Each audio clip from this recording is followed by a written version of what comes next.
хорошие, если вы смотрите мой канал давно, то наверняка вы знаете, что я сторонник правильного питания. И такой образ жизни я советую всем и на всю жизнь. Но далеко не каждый из вас правильно питается, хотя и очень хочет этого. Так все-таки как же начать правильное питание, чтобы через неделю не сорваться?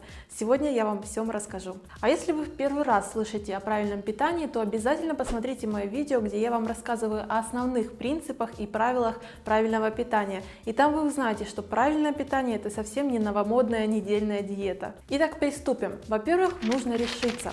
И здесь у вас два выхода. Или вы решаете это сами, полностью изменить вашу жизнь своим волевым решением, полностью перестроить свой рацион питания. Или же ваш организм сам скажет вам, что все, прекращай, я устал так питаться, иначе ты просто меня погубишь. Второй вариант, конечно же, более болезненный, так как ваши органы перестают нормально функционировать, из-за этого вызываются сильные болезненные ощущения, и организм просто перестает принимать любую пищу. Чаще всего ваш организм сигнализирует об этом. Если у вас непроходящие прыщи, угри, ломкие тусклые волосы, землянистого цвета кожа лица, если у вас постоянная тяжесть в желудке, плохой стул, лишний вес, то все эти причины вызваны именно неправильным питанием. Наверняка вы едите много острого, жареного, соленого, жирного, сладкого, да еще и причем на ночь. И если вы не примете меры прямо сейчас, то ваш организм просто не сможет больше сопротивляться, а вам будет необходимо постоянно себя ограничивать, и даже рецепты низкокалорийных блюд вам не помогут.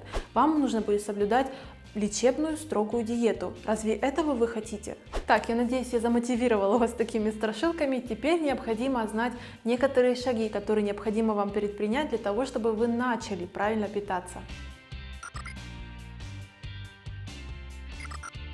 Объясните всю ситуацию вашей семье, мужу, бабушке, соседке по квартире, коту, чтобы к вашему решению отнеслись серьезно. Конечно же, что-то советовать тут будет очень тяжело, так как отношение к правильному питанию и здоровому образу жизни у всех абсолютно разное. Здесь очень важно, что вы решили для себя, что вы решили полностью изменить свой рацион питания и вообще всю вашу жизнь. Объясните, что правильное питание это не диета, это здоровый рацион питания. И вы вдруг не станете анорексичкой. Я сейчас обращаюсь именно к подросткам. Я очень надеюсь, что ваши родители вас поддержат и поймут.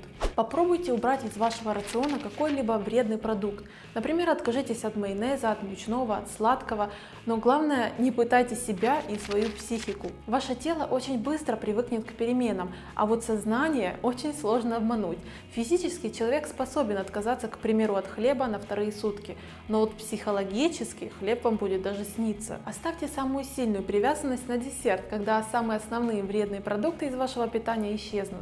Так вам будет легче справиться. Проведите инвентаризацию в холодильнике и в шкафчиках, в которых вы храните другие продукты. Желательно, чтобы там гораздо меньше стало колбас, копченостей, разных полуфабрикатов, майонезов и других соусов. Постарайтесь избавиться от заначек с конфетами, пирожными, булочками, которые постоянно лежат в шкафу, и вы знаете о них, вы думаете о них, и постоянно думаете о том, что вы сможете пойти на кухню и съесть это несчастное пироженка. Разные варенья, соленья и все заготовки на зиму тоже лучше ограничить. Стоп, без паники. Конечно же, вы сможете съесть какой-то запрещенный продукт, в этом-то и прелесть правильного питания. Раз в неделю вы сможете устроить себе расслабляющий день, когда вы съедите какую-то гадость, которая абсолютно не принесет вашему здоровью какой-то пользы, но вы просто психологически расслабитесь. И это можно делать. Конечно же, вы должны себя как-то хвалить и вообще просто расслабляться, иначе мы бы просто были роботами какими-то.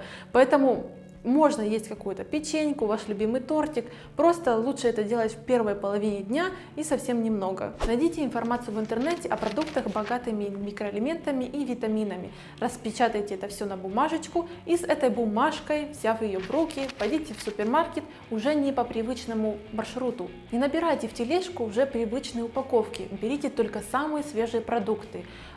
Овощи, фрукты, нежирное мясо, рыбу, орехи, сухофрукты, нежирные йогурты, творог, цельнозерновые крупы. Вы даже не представляете, сколько полезных и вкусных рецептов можно с ними приготовить. Сведите к минимуму ваше питание в фастфудах, а по возможности вообще откажитесь. Ведь когда ты готовишь дома сама и ты знаешь, из каких продуктов ты готовишь, то это в разы будет полезнее твоему организму. Если у вас еще нет пароварки или мультиварки, то поднакопите немного денег, хорошо, они недорогие, и купите ее. А если она у вас есть, то доставайте ее с верхней полки, она вам обязательно понадобится. Существует очень много полезных и вкусных рецептов, кроме банальных овощей на пару, которые можно приготовить в этой кухонной помощнице. А я в этом сама убедилась и буду показывать вам больше рецептов в своей мультиварке. Дополнительно вы можете приобрести фольгу, рукав для запекания, посуду для мультиварки и посуду с антипригарным покрытием, чтобы по минимуму использовать масло. Заведите новый кулинарный блокнот или блог в интернете и делитесь там своими любимыми диетическими рецептами. Вы просто удивитесь, как вы раньше могли так питаться. И привычные блюда, жирные, калорийные блюда, которые вам раньше так нравились, больше не будут приносить такого удовольствия. Говорят, что бы ни делал человек в течение 21 дня, становится привычкой. Возможно, но я бы сказала по-другому. Когда с каждым днем ты чувствуешь себя здоровее, красивее, как внутренне, так и внешне, и твой организм это осознает, ему нравится такое состояние, ему комфортно в таком состоянии, то он не хочет возвращаться в то состояние, когда ему было некомфортно, когда каждый прием пищи был для него как выживание.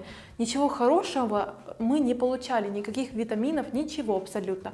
Конечно же, он хочет оставаться в таком состоянии, когда ему комфортно. Именно в тот момент, когда ваш организм это осознает, да, именно тогда это становится привычкой. Именно тогда правильное питание становится вашим образом жизни, чего я вам и желаю. А чтобы правильное питание было для вас более наглядным, с понедельника я начинаю неделю влогов правильного питания. Мы будем с вами готовить разные вкусненькие рецепты повседневные, и в конце каждого видео я буду рассчитывать свой калорийный рацион, сколько я съела калорий, сколько у меня было белков, жиров и углеводов. Если вам интересна такая идея, то обязательно поддержите меня пальчиком вверх и обязательно подписывайтесь на канал, чтобы не пропустить новое видео. Я вам желаю правильного и здорового рациона питания. Всем удачи! Пока! Тип фигуры перевернутый треугольник еще часто называют атлетическим. Им и повезло, и не повезло. С одной стороны, таким девушкам очень тяжело набрать лишний вес. С другой стороны, на пляже будет очень проблематично выглядеть пропорционально и, в общем-то, иметь женственную фигуру.